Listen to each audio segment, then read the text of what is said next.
Morning, everybody. Welcome to the Brink. For all of you from the Brink family, our volunteers, and our staff, but also everyone from the Labour Party conference, and for people who are watching us on social media. This is Liverpool's famous recovery space, the Brink. And we are so happy to share this space with the Labour Party conference this year, and we hope for the years to come that it is sharing this city, this amazing city, to share its conference. So I am Sally, I'm from the Forward Trust, and I'm simply welcoming everyone here today. But you can feel that anyway here at the Brink. The Brink oozes warmth, joy and recovery, and that's what this space and this event is all about. You're going to hear a little bit from us at Forward Trust, Mike Trace, and what I'm most delighted to say is that you will hear from the Brink community, from Andy, James and Kath, and then from Liverpool's own Dan Carden, MP, who will close the event for us. But most importantly, if you're watching this connected to the conference or not after today, we just want to say the Brink's here for you. This is a safe space, a dry space, a recovery space, and it's here for you anytime that you need it. And we hope that in the years to come, that this message can get out there, and people within the Labour conference, if you need this space or you just need to connect, come here, because this is the best place for you. So I'm going to pause there and welcome the CEO of the Forward Trust, Mike Trace. Thank you.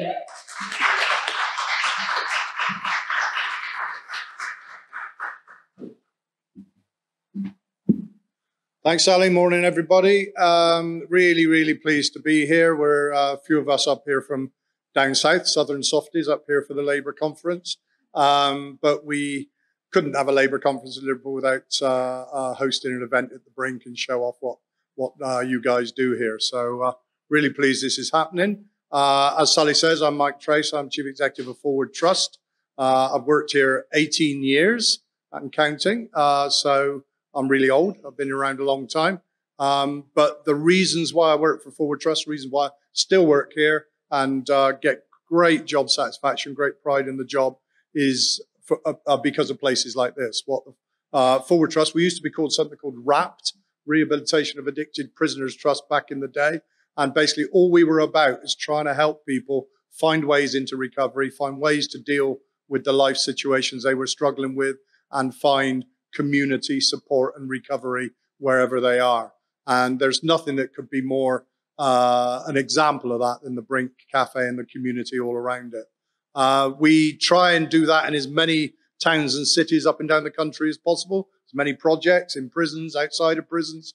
And we hope that everybody, every town, every city in the country has got what Sally talked about, which is people who are looking for support and looking for a place of community and connection and validation. You have a place to go, and you have a group of people who are going to understand you and support you on your journey. And all that plus vegan sausage rolls. So that's not bad at all, is it? So I got everything here. So we love what happens at the Brink. One of my easiest decisions and most pleasurable decisions of the last 5 years was when we merged with Action on Addiction, and we became responsible for the Brink. And the first question was asked me is, you know, the rent, we can't afford the rent. Are you going to keep it going? And are you going to sort of keep the building, decide on the lease of the building? Answer, yes. And it's great to see how wonderful this building looks, because a couple of years down the line, it looks like a great place to be. I see you've got the group rooms out the back. You've got the Brink of Change working and flying. So it's just lovely to see all of that, and really pleased to be part of that and to be supportive of it. As I say, that all depends on the people. That all depends on the human spirit, the support that goes on here. So we're going to hear, as Sally says, from a few other people who are involved in it. and tell us what they think about the Brink, what they think about what goes on around here. And I'm going to pass you first, for that purpose, to Andy. Come up on, Andy.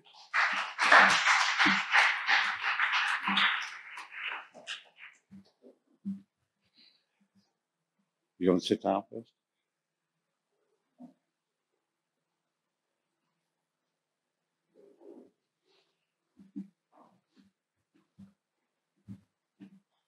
Good morning, everybody. My name's Andy. I'm a recovering alcoholic. I first went into a pub when I was about 14, get away from the chaos at home, and I liked it. There was male company there which didn't have a home, and it was just calmer, more chilled. And I realised that a few drinks really helped my anxiety. I had social anxiety quite badly from a young age, and drinking obviously was the only way I could go out and socialise. I had quite a few mental health problems, and I was told I needed to get out, do more, be more with people, but the only way I could do that was involving drink. And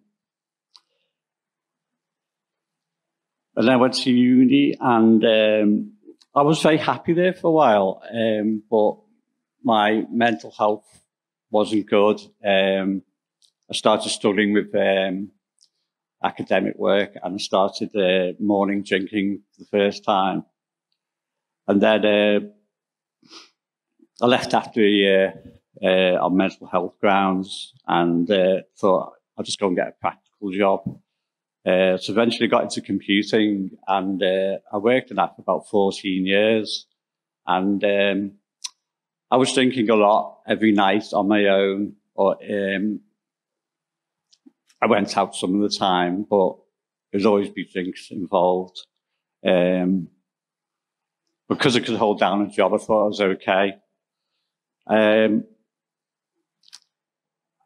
I had this goal, because I missed out on uni. I wanted to sort of catch up. So I managed to eventually get a job where everyone else was working with, had degrees. And I was like really sort of proud of myself, and felt, I felt things were going well. I was still drinking a lot every night, but I didn't really worry about it, because I was very fit. I never had any illness, and played football, tennis. And I thought it was okay, but I really wasn't. But I just wasn't aware enough of what was happening. And what I'd learned in recovery was it always gets worse, and it did. And eventually, I took voluntary redundancy, hoping to get a better job. Another job. I just started hanging around, had plenty of money, and I'd just go in the pub. That became more and more often. I was just drifting then. And came back to Liverpool. I had my own place in Blackpool where I'd been working for about 14 years. And my mum's health was getting worse, so I started looking after her, and I really started to struggle with that. I was kind of really good about it at first, but then my brother, at the same time, he was badly in addiction with drinking, and after a while, heroin as well. And I couldn't rely on him. And so my drinking, I just got into a spiral. I managed to get back into work for a while, and then I lost that job, probably because I can be really, really difficult in workplaces. When I don't agree with something that's how it's being done, regardless of how junior I might be, I couldn't tolerate it. So I had to leave that job, and then I really spiraled down into drinking badly then. I still managed to look after my mum, but I was getting up at 5 o'clock and started drinking, then I'd be sick, and then I'd carry on. And sort of stopped eating, really. I just sort of didn't like rich food anymore, and it just sort of gradually worse. So it was just like all I could do was drink water. And then my kidneys failed. I actually went to the doctors then. They said, "You're really sick, you need to go to hospital now." And I'm looking after my mum. I can't leave her. She's kind of turned into a bit of a child. She's never been on her own for a long time overnight. So I put it off for a few weeks, but then I was just so desperately ill, I just had to phone myself an ambulance. So I went in hospital for the first time. They gave me 4 weeks to live. I managed to survive. I came back. But the absolute madness is I started drinking again. My mum died soon after. I went to the funeral and I picked up again, and then I was off again. But this time in mental health was just really, really bad. I ended up in hospital again after about a year with pneumonia. And again, that's pretty touch and go. Managed to survive. But while I was there, I knew I had to go and find help. Realised I couldn't fix it myself. And then COVID started a few weeks after I made this decision. COVID started, I moved into supported accommodation and like a recovery house. And they told me about the Brink. Made an appointment and I came down in lockdown and just saw Lisa 3 times a week. That's all we could do. There was no groups here like we have for the moment, because the groups are really, really powerful. We did some groups on Zoom when I was part of the Brink. But after a few weeks, I moved on to Sharp, and then I got far. This amazing connection with other people. We're actually doing it on Zoom, but we did sneak off a couple of times to Sefton Park to all meet up. And it was that connection with other people I identified with. They understood how I thought. I understood how they thought. And it was just amazing. And I felt a change starting then that I'd probably not drunk by then for like 4 months. And I started to make myself socialise without using alcohol. And it just got better and better. I've started feeling a spiritual change. I went, could you start doing the steps in Sharp, like fellowship steps? And it was terrible at first. I didn't like having to write things down. My life story was terrible. But when I got to step 3, it was getting much, much better. And that was a really good step for me. And after that, I started feeling like hopeful that I could be abstinent for the long term.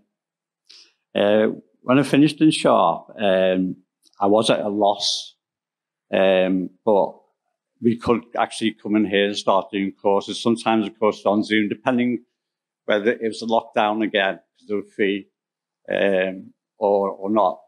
We were able to come in and it had that connection again. And after a while, I did all the courses that I could do, things like mental health, health and social care and all that.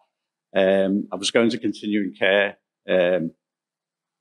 which I think I was in for about 18 months, actually, because of the lockdown. It's quite a while before we actually started meeting in the Sharp building, which is a very powerful thing too. And I was at first helping to teach the courses as a volunteer, and then I was asked if I would help in the mornings because of lockdown, we were really, really short of volunteers here. So me and Craig, who was on the video with the Cavapoo, it was just him and me, and started helping with the groups and with the events as they started up. And I found as I was doing the courses, I'd say I was about a year sober, and I realised like people were just coming in, nearly recovery, and I just thought, I don't think I could do that.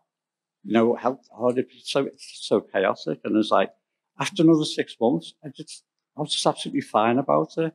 I've just felt there was like good growth there.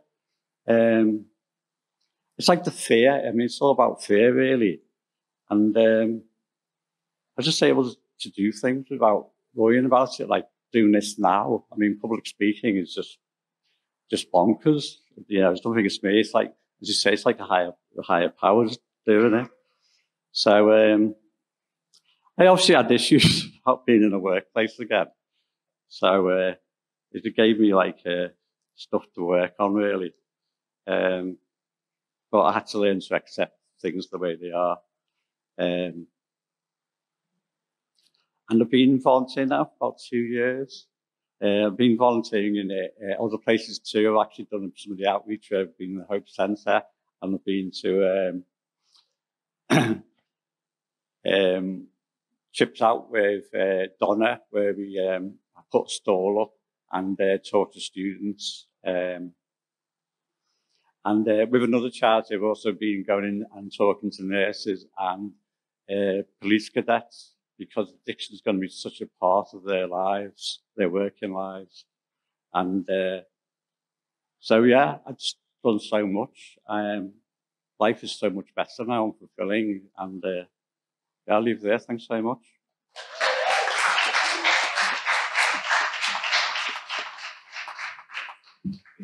Thank you, Andy. Thanks for giving up your time as well. I'm going to ask James now to join us and to share his experience and his story. Thank you, James. Hi, my name's James. I'm an alcoholic. So yeah, let's just start from the beginning. So my life before recovery was a mess, to be honest. Growing up, I lived with my nan and my granddad. So from an early age, I didn't really understand why. So that was like the first thing that I sort of had as a young kid. Just all the confusion. And then, as going through school, I had a couple of mates, but because I was quiet, I only sort of had a few mates, and then eventually those friendships broke down. And then around the age of 21, that's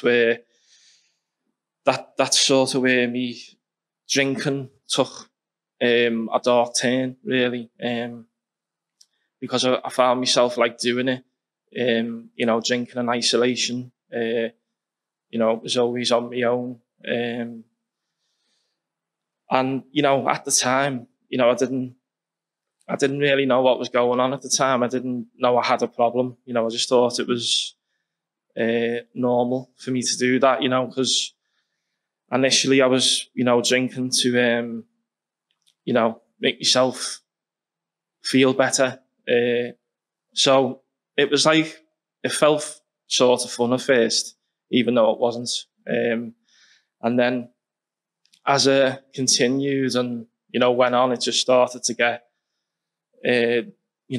darker, and it just kept getting worse. My health started to deteriorate. I was getting pains in my stomach, pains in my kidneys, and then that was the first time I sort of felt fear around it, really, and that's when I went to the doctors, and then finally started to try and look for help with me drinking.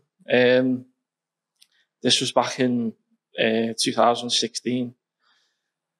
And at that stage, it was sort of strange because I wanted recovery.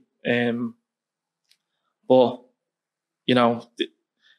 deep down, I knew I hadn't fully, surrendered yet.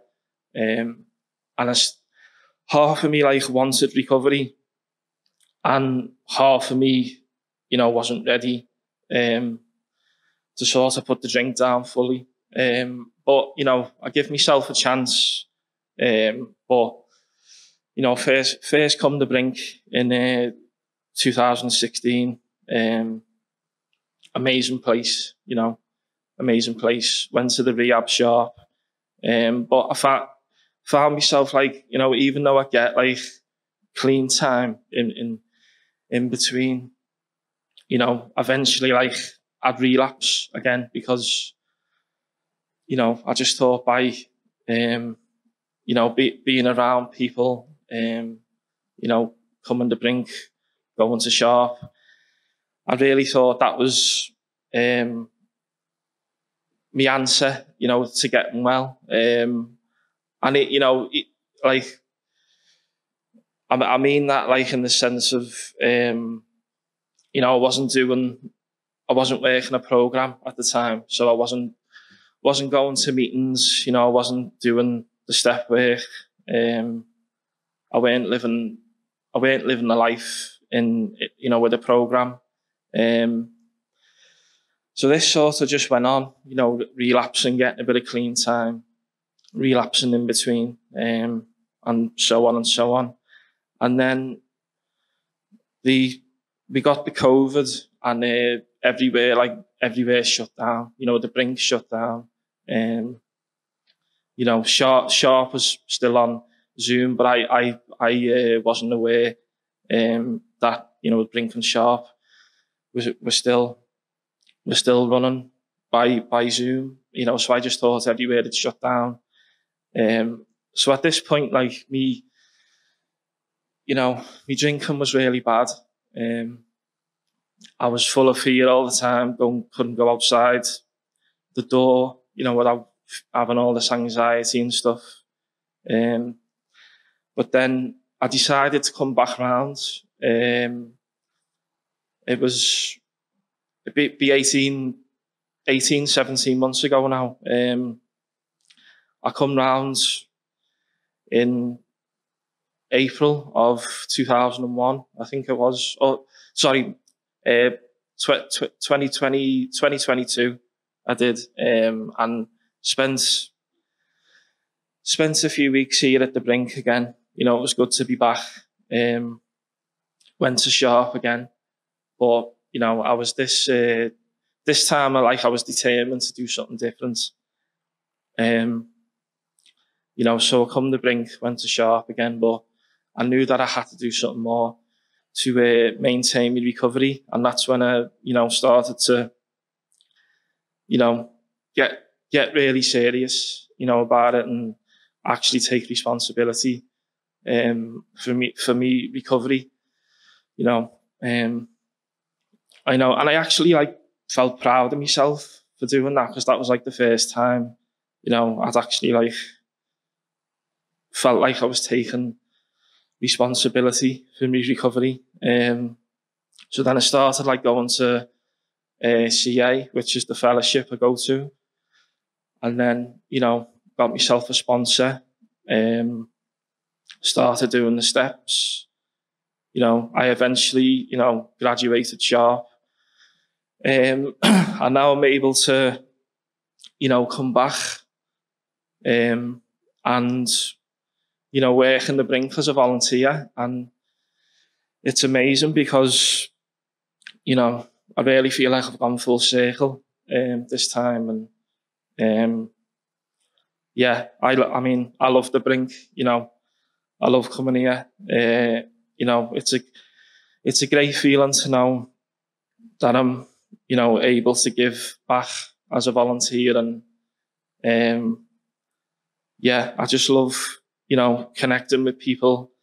You know, even seeing, you know, new people walk through the door, you know, reminds me of where I was at one time. But yeah, I just love my life today. I love recovery. Love the Brink, love Sharp. Yeah, I just, you know, I just love my life today, and I'm so grateful for the Forward Trust as well, because without the Forward Trust, there, you know, there wouldn't be a Brink, they wouldn't be sharp, they wouldn't be any of it. So I'd just like to say a massive thank you to the Forward Trust, and I'll leave it there.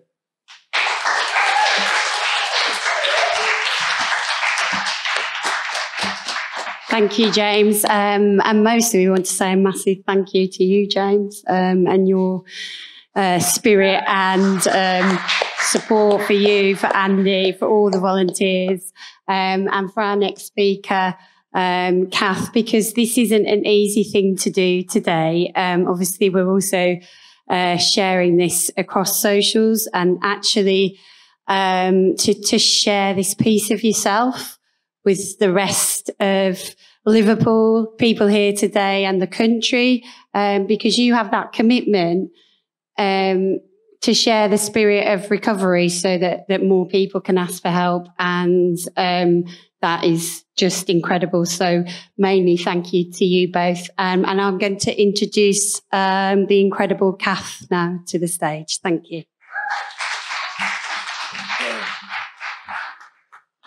My name's Kath and I'm an alcoholic. I'm full of anxiety, but that's okay today. This is what it was like on a daily basis for me to live, to get to work, to get the kids up for school, and I couldn't understand it. I was always a shy kid, but a tomboy. I was always hiding behind my older sister. And I loved sport, I loved everything, and I could get myself out of me. I loved art. And growing up, I didn't know. I come from a dysfunctional family. You know, we had the nice home, mum and dad worked, big family. But there was a lot of domestic violence, which we weren't allowed to speak about. And it was hard. I took on a protector role, I think, for protecting my older sister. Well, that was in my head. And growing up, it was difficult, but when I've been to counselling, my first thought of suicide was when I was 7, and I planned to fall so that when I was drying the dishes, I could kill myself. But I couldn't tell anyone about that. It wasn't until I got older, where I am now in my recovery. And I didn't know why, because my mum and dad loved me. It was all what was going on in here. It was horrible. So yeah, growing up, went to school, got bullied through school by the lads in school. And then I met my ex-husband when I was 14. He was 18. I started drinking and that about 12. And that just brought me out of myself. I was with all the young girls and dead well known, but once I drank, I could do anything. I could, make people laugh, and it was brilliant. I could just not worry, not be in this fear and anxiety. Was going out and stuff like that, and I got engaged when I went to college. I did well. I was always trying. But I did struggle with concentration and things like that. But I was dead good at sport and art. Went through college, got my A-levels, and it was just always partying, and it was great over weekends, and it was just, I could speak and do anything I wanted to do. I was part of. Got engaged, moved into my first house with my ex-husband when I was 19, and it was a couple of doors up from my mum. I didn't want to move out to my mum and dad's. I was still a kid, I think, but I didn't know that. I thought I was dead grown up. And I started when I look back now, getting a bottle of wine every night because I couldn't sleep. Felt strange in me home with my husband. Well, he wasn't my husband then, but my mum and dad only lived 5 doors down, so I'd make an excuse every night. I'd forgot something and go and sit with my mum and dad to make sure they were okay and not fighting and stuff like that. So that's where my drinking started, I think, was to sleep. But I didn't know. It was just, it worked for me. Then I got pregnant with my son. I was 22, and I'm not sure whether I got a bit of postnatal depression after that, but it was the best thing that ever happened to me. I knew this baby was going to love me no matter what, because I hated myself. But I didn't tell anyone. And after a couple of months of him being born, I realised I started taking other substances as well, but it was with my husband, and it was any other weekends and stuff like that. During my journey, I was done twice for drink driving. The second time, I was that close to going to prison or getting a tag. I held down jobs right throughout my life. I had lovely homes, good jobs, but I was struggling constantly, didn't tell anyone. Always on my mind was a drink. No matter where I went, couldn't wait to get that drink in me to calm and to make me enjoy things. Couldn't enjoy nothing without a drink. 2015 come, I split up with my husband. My drinking took off. That was an excuse to deal with what was going on. Didn't know how to cope with solicitors, with everything. It got to a point one night that when the kids had come back from the dads, it's not their fault, they went through hell. But my son, he was 13 at the time, and he took on a role of being the man of the house. And it come to a blow this evening. I'd been drinking all day, as you do, doing the uniforms. My daughter was in bed, and Harvey wouldn't come off his PlayStation. So we just went in and took the remote off him and threw it at the wall. But a few months previous to this, I had to get an injunction on my ex-husband. And Harvey said, I'm getting the police on you, like he did to me dad, but they didn't know the reasons behind that. So the police come, the dad come, my mum and dad, and the kids from that night went to live with the dad. I seen Connie 3 nights a week. This lasted around 7 years. 2018, I lost my dad, and I hit a new all-time low. I didn't know how to cope. Didn't speak to anyone. So yeah, I'd convinced myself it was my mental health. I wasn't an alcoholic, because how could I be? You know, I've still got a home, still kept my job, so I don't know how I did that. And I was introduced to another service local to me. I could stop drinking. I could stop drinking for about 9 weeks. But I couldn't wait to say, oh, am I good? Can I have a beer tonight of a weekend? Then it'd gradually creep in, and I'd start hiding the drinks again. Finishing work, hiding them in Lucozade bottles, water bottles, you name it. I eventually got the help, and it was only through the Brink. My mum and my sisters, I think, had given up on me. I'd persecuted them for about 7 years. I didn't know what was wrong with me. I was always in the doctors with them, and I was saying to the doctors, I don't know who to listen to. There's that many voices in my head, but they're all mine. Didn't know I had an ego. I didn't know about pride. And there was a particular night I decided to end it. And I'd gone to the offie. I drove up, and I was running round to the offie and to the chippy, and I tripped on a flag, and I flew into a wall and cut all my face and everything.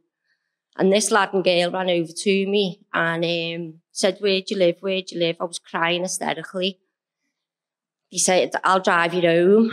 I said, "I'm only down the road." They ushered me into my car, and I loved that car. I bought it. It was an Audi A5. And there was this fella in a van as well, and he come over and he started following us because he must have recognised something was off with these people. So anyway, they took me on a wild goose chase round where I live. I was crying hysterically. Then they took me into my home, and I thought, aren't these dead nice, these people? I was telling them my life story, and I'd had a ladders and a noose up in my loft for about 4 weeks. I'd totally hid myself away from my family, friends. I was just going out to get drink, and that was it. And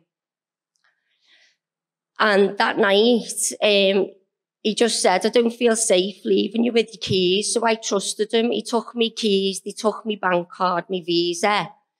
And when I went out to get more drink, I'd noticed my car was gone. And this is where it's certainly a higher power moment, which I didn't know about, but it was about 4 o'clock in the morning anyway. He brought my car back, but smashed it into my neighbours. My neighbours thought it was me the next day. I couldn't face anyone. I was hiding in my bedroom, even though I was the only person in the house. And I was supposed to go on a run that day with my friends, but on WhatsApp groups, they knew it wasn't right. And my mum had got all my mates involved now. And good enough, they come round and they ended up confessing what had happened, and it wasn't me. They phoned the crisis team. And that night, I was looking on my phone to get drink delivered, and something happened, and I thought, I've got to give this a go. I've got to see what I really suffer with. And I rattled through that night without a drink. My mates, I only knew about the Brink because one of my friends, his sister, got clean through the Brink. And that was 5 years earlier. So I just surrendered and I just said, "Look, do with me whatever you need to do. Just take the lead. I give up now." So I engaged with the crisis team, and my friend phoned the Brink and spoke to Brian. And I've got an appointment to come in for an assessment with Brian, and I was rolling on about, "Poor me, what's happened?" And he was just looking at me, nodding. And I was thinking, he's not impressed. And he just went, "Catherine," he said, "I'm an addict." And I looked at him and I thought, "You're not." And for the first time looking at him, he had what I wanted. I had hope, and I didn't even understand what hope was. I'd heard it all my life, and I felt it. And I thought, I can be like him. So my journey in the Brink began. I was here, I didn't know what I was doing here. I just knew I had to get my bum on that seat and listen. I got my place in Sharp, and after my first day, I relapsed. I thought they were just going to wave a magic wand on me and make me better. I thought I was gone for a day. It was 9 days. I was in that relapse, and I got back. And it's the best thing I ever did. I knew I had to learn about this illness. I knew I had to work because I wanted my kids to know that I'd fought for them. And it was my last chance.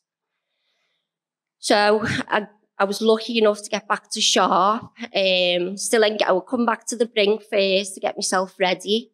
I wasn't judged. I wasn't said, "No, you couldn't." It was arms open, welcome. I feel safe. This is the first place that showed me it's okay to be me, and I'm not perfect.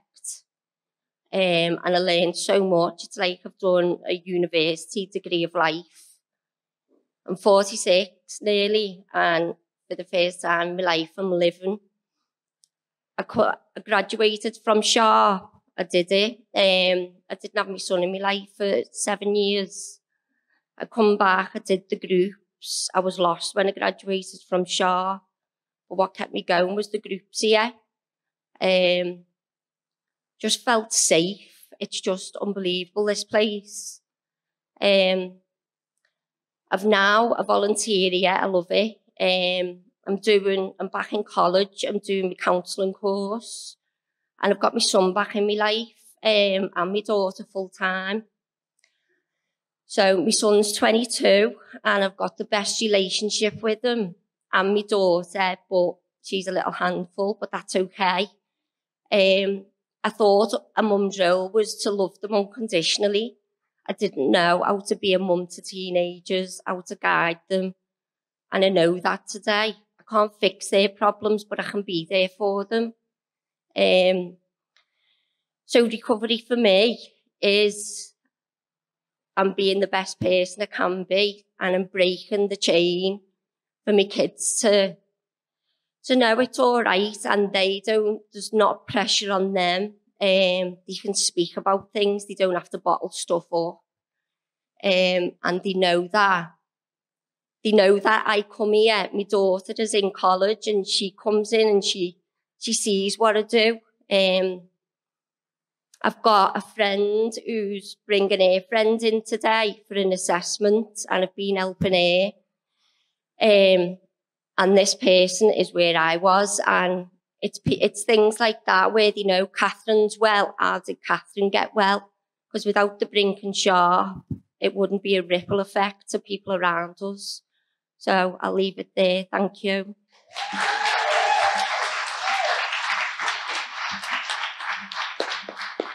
Thank you, Kath. Well, what an incredible journey and story, and a couple of things. There's so much within that, so much richness and emotion that you hear when you're hearing your story, Kath. But there's a couple of things. One of the things that we've been talking about at the party conferences last week, this week, one of the areas was the shocking connection between suicide and addiction, which people don't talk about. Not in our world they do, but out there in policy world, still not talked about enough. And that shocking conversation and thought of a 7-year-old thinking about suicide. And now today, it takes 3 attempts on your life for a child to be escalated for emergency mental health support. 3 attempts to get quick access to support. So those are one of those key areas that we need to change. And we also need to think about that connection too often between addiction and suicide attempts and suicidal thoughts. And then that normality, that thought that people have about, I can't be an addict, surely I can't. So many of us hear those stories, and it's brilliant that we hear all of your journeys, to hear that so that it resonates to other people, because, you hold down a job. Andy's got a job. I'm a student.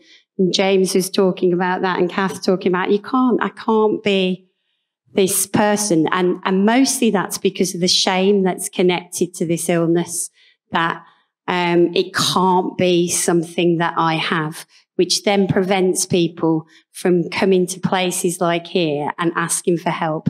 And that's why we're having these conversations today, so we can make it okay for people to ask for help. And we'll talk a little bit at the end about Addiction Awareness Week and why that's so important to that journey. But now I'm so delighted to invite Dan Carden, MP, to the stage to close the event today. Thank you.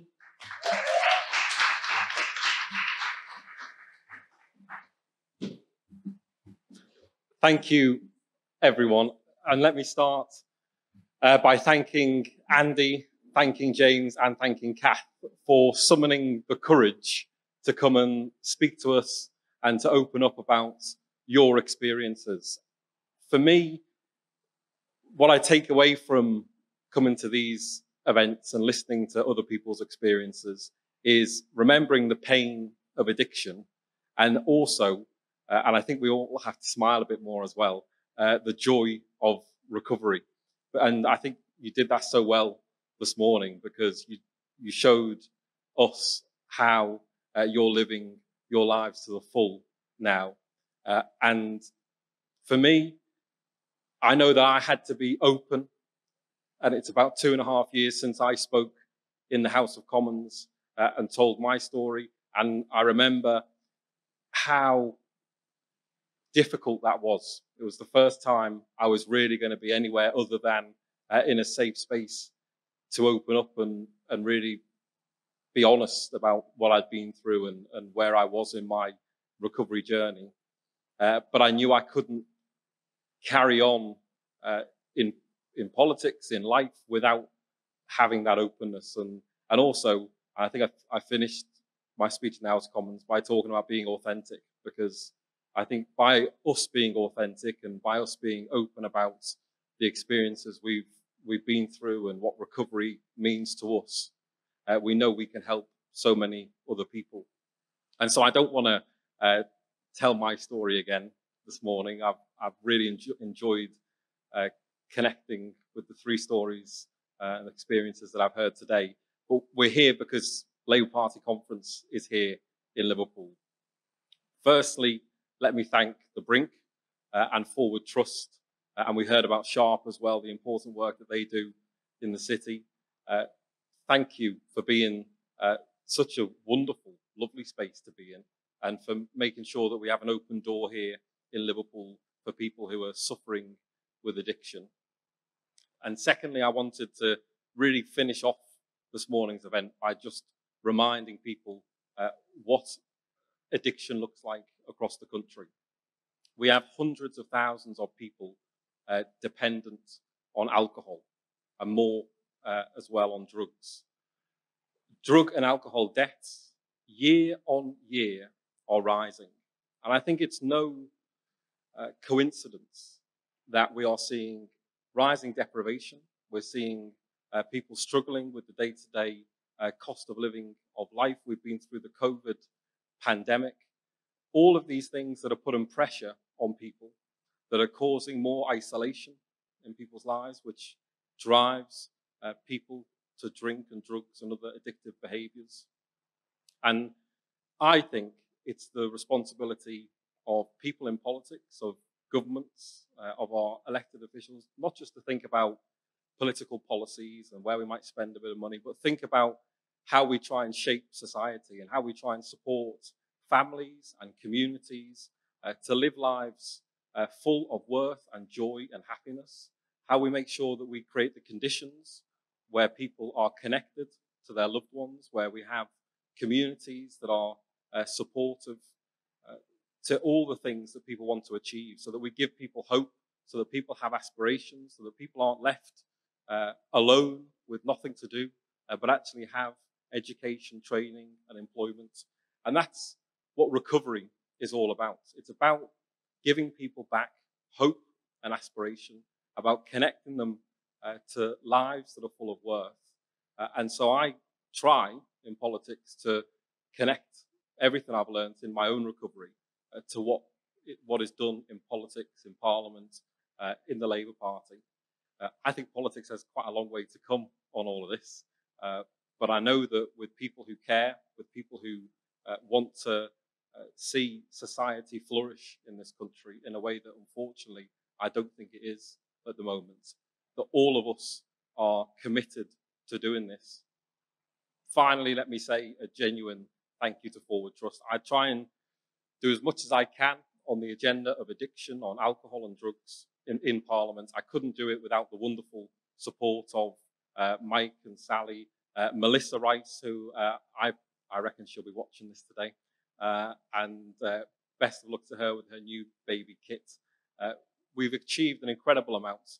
I hope it'll be a Labour government that really delivers change, that lifts people's living standards, that invests in our communities, that gives people hope for the future, because all of that will save lives. It will stop people suffering and falling into the depths of addiction, depression and suicide.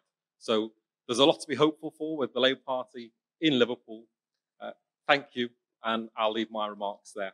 Have a great day, everyone. Thanks.